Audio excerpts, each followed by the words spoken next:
Hello, this is Don White, the Superintendent of the Troy School District, and this is the board brief for the September 18th, 2013 Board of Education meeting.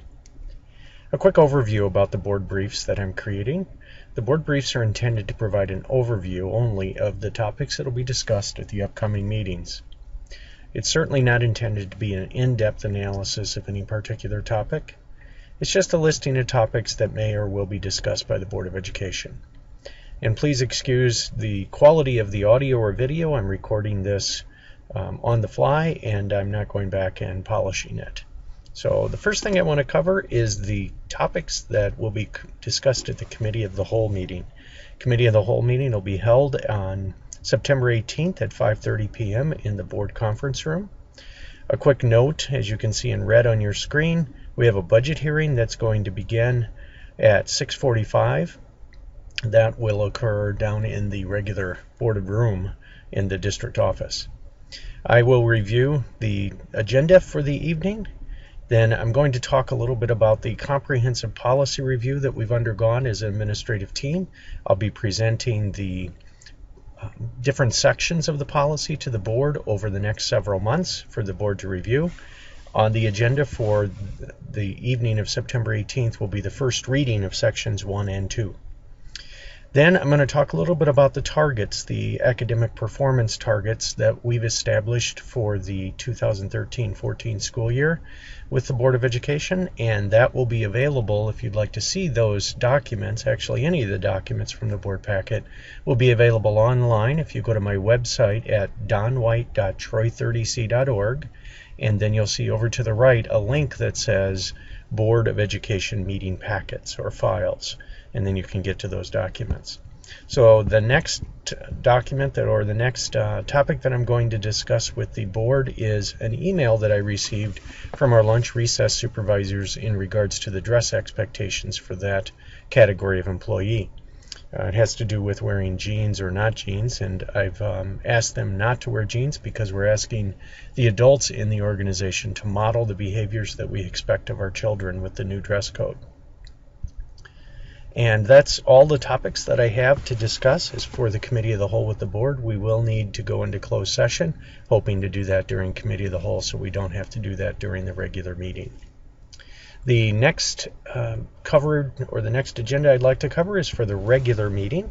Again, we will have at 6:45 a budget hearing that's to give the public an input or an opportunity to provide input for the budget that will be approved during the regular meeting.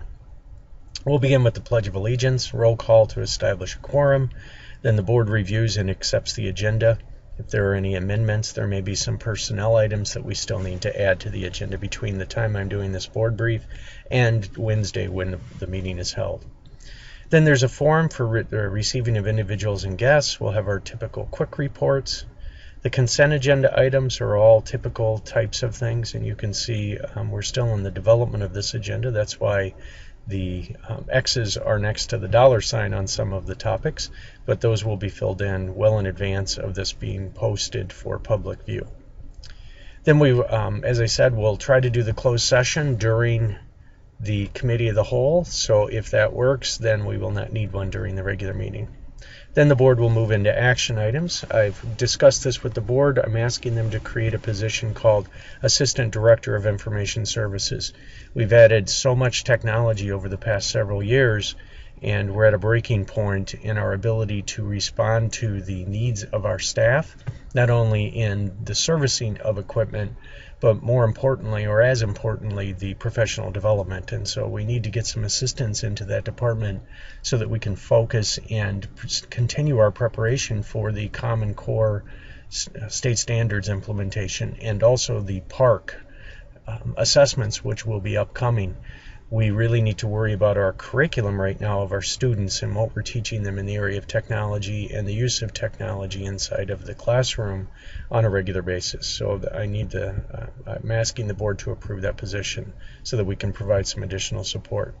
Then we have a few resignations for the board to consider.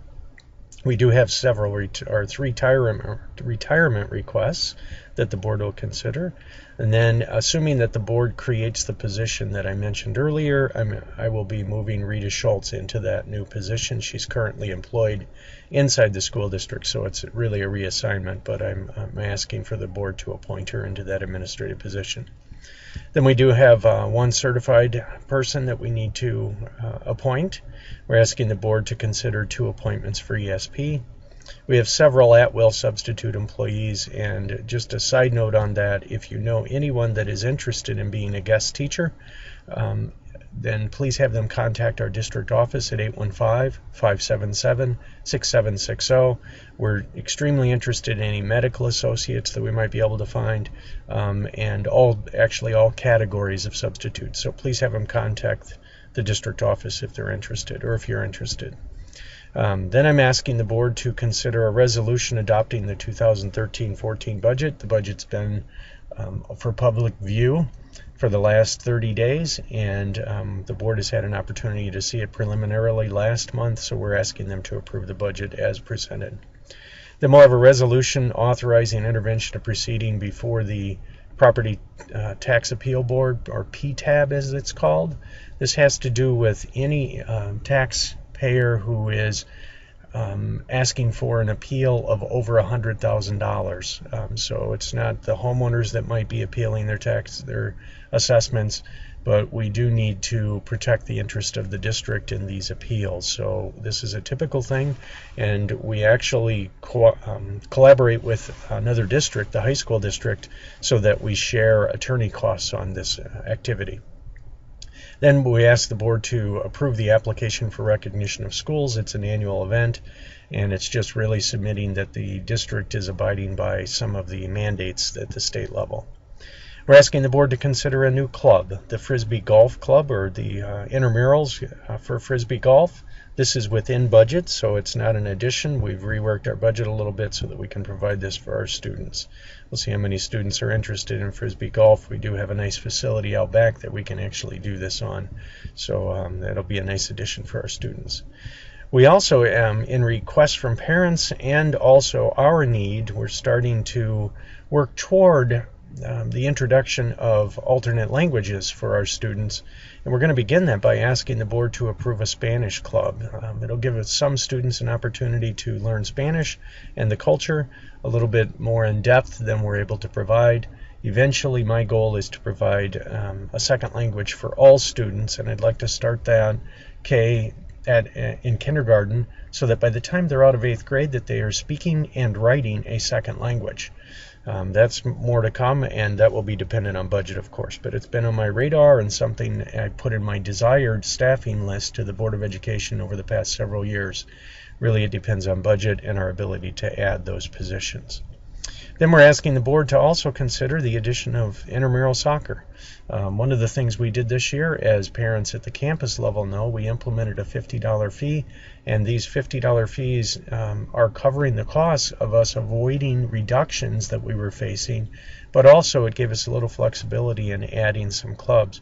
These clubs that I'm referring to here are well within budget, so we're excited to provide our students that opportunity, and we're hopeful that every student has an opportunity to participate in at least one extra or co-curricular activity.